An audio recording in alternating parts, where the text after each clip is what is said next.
Bismillahir Rahmanir Rahim. In the name of God, most gracious, most merciful.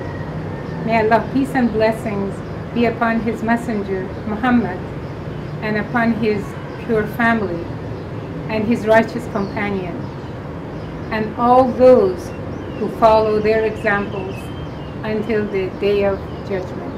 Amen. Assalamu alaikum wa rahmatullahi wa barakatuh.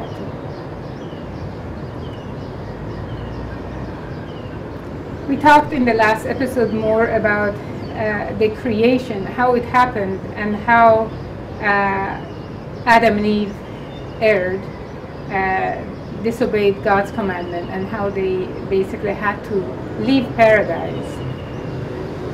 But it was not something that just happened by accident. We understood how the role of Satan and how he wanted to, from his jealousy, he disobeyed God to bow down to Adam when God created him, and he was expelled, and he also caused Adam and Eve to be expelled by tempting them to disobey God and eat of a certain fruit that they were not supposed to eat. And again, we explained that we as Muslims, we don't believe in original sin being the cause of human sin and error from the time of creation until now. And unlike Christianity, who feel that this sin would not be wiped out except the blood of sacrifice of Jesus upon the cross, and through his blood all are redeemed. God tells us very clearly in the Qur'an that no one will pay for the sin of another, that everyone is accountable for themselves. I was asking myself when I was practicing Christianity, I kept asking myself, why is it that if Jesus died on the cross for me and for my sin, or for the sin of humanity, let's just say the Christians, and how is it that they are committing so many sins? How is it that they oppress one another? How is it that they do things against God's commandments? What happened?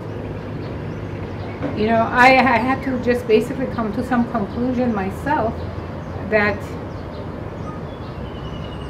even if that was the case, that he came to be sacrificed for the sin of humanity, humanity is still responsible for their own actions and for their own commitment of righteousness or sin. So no matter what we look at from that doctrine, we cannot say that, okay, because he sinned. Basically, when I was going to church, we were told we are going to, it was like a given that we will all go to heaven because we're Christian. And I will see, 7.5 years I went to church, I was teaching the Bible, and I was just really seeing that I was younger, and many people, men and women lived together, they were not married with each other, they were going to church. There were many things that were not going right, and I kept asking myself, well, are they going to go to heaven? What happened? What happened? What about all? Is that the consciousness of having this belief that I am going to heaven? This by itself was bothering me. And the other thing was that the teaching was that we're all saved by grace of God,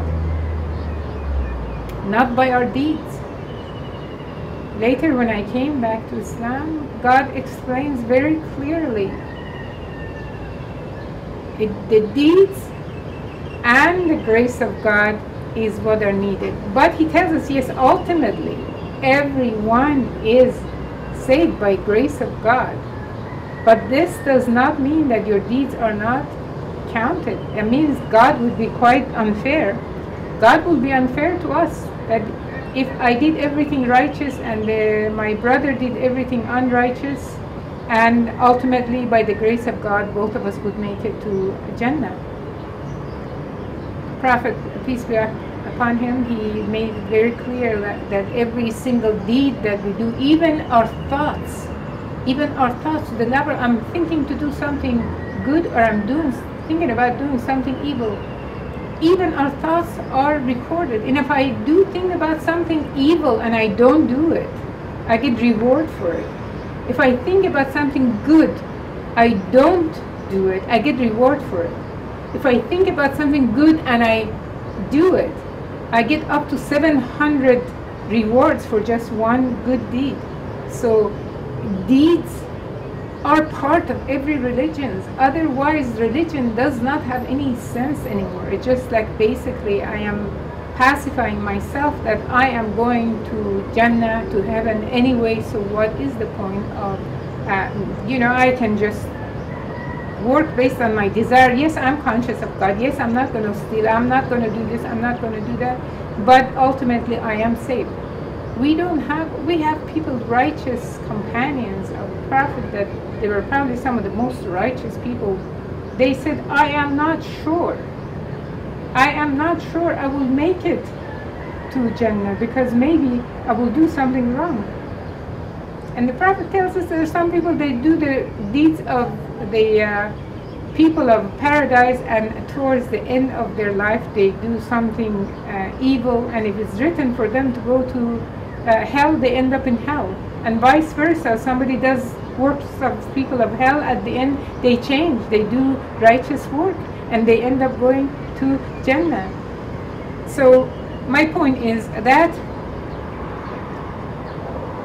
prophets were sent to us to teach us what are these righteous deeds.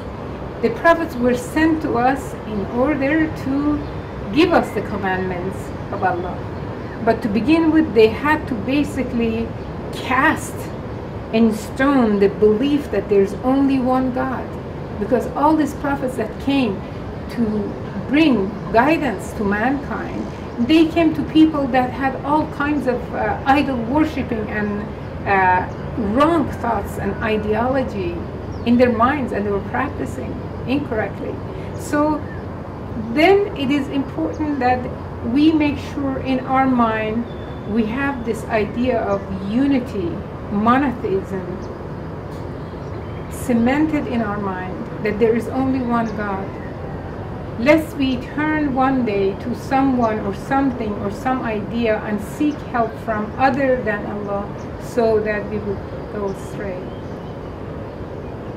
My dear brothers and sisters that have come to Islam, and you're new to Islam, I'd like to congratulate you for this wonderful decision, for this awesome decision, for this magnificent decision that you have made to come to Islam and follow the religion of truth. We help each other to be stronger, but what would help you more than anything else is the Book of Allah itself. I suggest to you to spend a lot of your time reading, studying, ask questions. Allah subhanahu wa ta'ala says, ask those whom know. Ask those people that are granted knowledge. You ask. And it's wonderful today we have access through the internet, we have access to a vast amount of knowledge. And we have no excuse. 25 years ago when I came back to Islam, I only had one Qur'an. This is all I had. My wealth was about Islam was one Qur'an with translation and some explanation. And I spent a few years just reading that back and forth. And maybe I should be thankful because I didn't get corrupted by joining other groups that maybe had wrong ideology or reading books that were not correct. I basically stayed with the Qur'an. And of course, Allah blessed me later for, by joining other communities in the United States, bigger communities, and making friends. And up to now, 20 some years later, I still have some of the same friends. So my recommendation to you is seek knowledge to begin with. And second of all, as you strengthen yourself in the religion,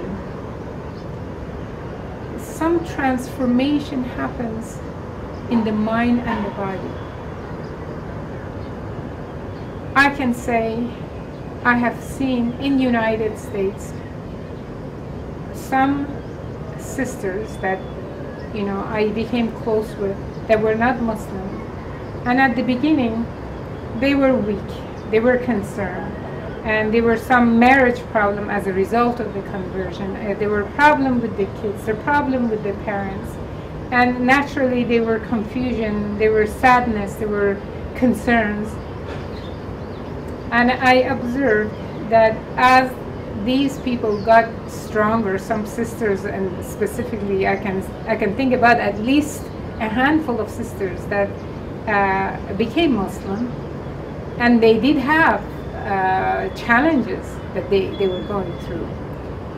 As a result of it, as a result of teaching and being in their perseverance to stay with Islam, to stay with the community, the most important thing is to stay with the community of the Muslims. Prophet Muhammad, peace be upon him, he said, the one who separates himself from the flock is the target for the wolves to snatch him or snatch her.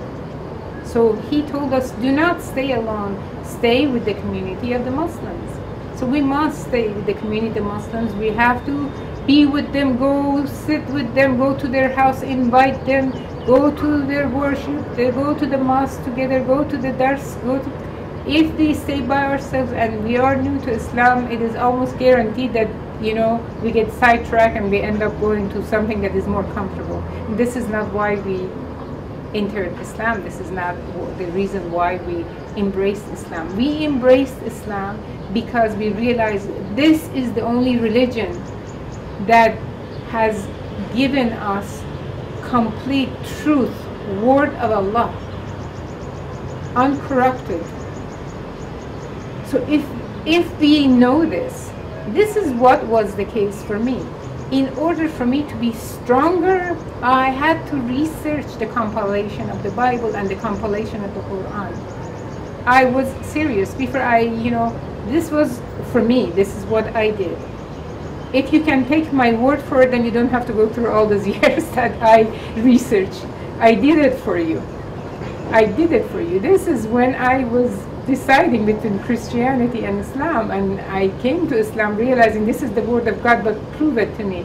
So once I realized that the Quran is the word of Allah, every word from him, it was like, it is such an awesome process for a person to think this is from Allah, this is the word of Allah, this sentence that I just read is from Allah. It shakes me to the core that Allah is speaking to me. If I don't see him, he sees me. If I am too small to realize his greatness, he shows it to me in this book. He shows it to me in this book. So I keep strengthening myself and my belief through this book, and at the same time I stay connected with the community of the Muslims. I seek help, I seek guidance, I seek knowledge, and slowly, this is not an overnight transformation, it takes time. As I strengthen my own faith in Allah, my resolve gets stronger in Islam to a point where nothing can shake it. Nothing can shake it. I am a Muslim. I am proud to be a Muslim. Yes, sometimes I get disappointed by even the Muslims themselves, the way they behave, the way they treat me, the way they treat themselves or each other, or what the media just pounds into our heads about Islam and Muslims. I know if somebody does something wrong, it is not Islam that is wrong. It is the action of the people who have gone astray, who have not understood the religion properly. What do I do? What do I do? Raya. As Raya, what I do is, instead of condemning, instead of going around putting on the YouTube all the hatred messages about other sects of Islam, other parts of other Muslims in the world that I don't agree with, I think they are misguided, I do everything that I can to reach out to them in the best possible way. If I feel their ideology is wrong, what is the best way for me to teach them? It's through kindness, through proof, through righteous actions.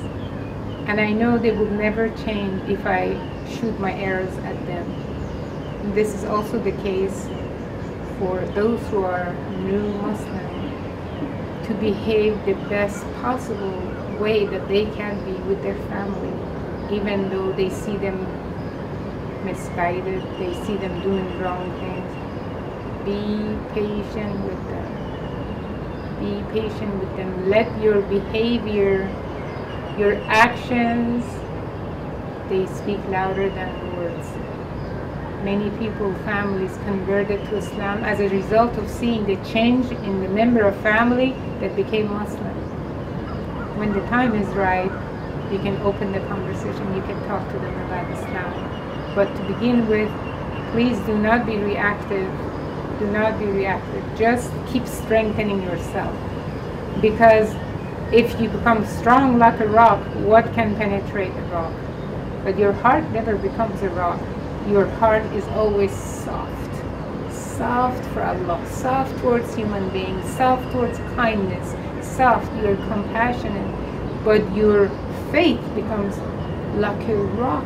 That means it's not going to be shaken. Your faith is not going to be shaken because you chose the right religion. Have a wonderful day. Assalamu alaikum wa rahmatullahi wa barakatuh.